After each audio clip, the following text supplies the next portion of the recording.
പകരം തരണം പടച്ചവനെ. നീ പുറത്തു കൊടുക്കൂല റബ്ബേ, ഞാൻ ഇവിടെ നിന്ന് കണക്ക് തീർക്കാൻ വെച്ചതാണ്, അതുകൊണ്ട് അവന്റെ അമൽ ഇങ്ങോട്ട് വേണം എനിക്ക്.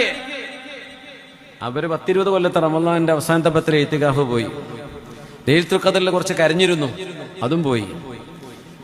ഒരു തസ്ബീഹ് നിസ്കാരം കൊല്ലത്തിൽ 1 നിസ്കരിച്ചിരുന്നു, അതും പോയി. പിന്നെ ഒരു 4-5 ഉംറയും കൊടുത്തു, എന്റെ കിട്ടിയില്ല, പോയിക്കോ.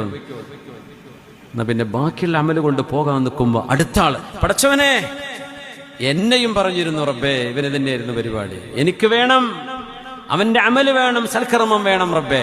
കുറെ നിസ്കാരം നോമ്പും ദിക്റും ഒക്കെ അയാൾക്ക് കൊടുത്തു. അപ്പൊ അടുത്ത ആള് വന്നു. ഇങ്ങനെ വന്ന് ഇവന്റെ നന്മകൾ മുഴുവൻ ചോർന്നു, ഇനി കൊടുക്കാനില്ല. അപ്പൊ എന്താ സംഭവിക്കാന്നറിയോ? ഈ പരാതിയുമായി വന്ന ആളുകളുടെ തെറ്റുകൾ ഇവനോട് ഏറ്റെടുക്കാൻ വേണ്ടി പറയും, ആ പറഞ്ഞതിന് തുല്യമായ തെറ്റുകൾ. എന്നിട്ട് ഈ മനുഷ്യനെ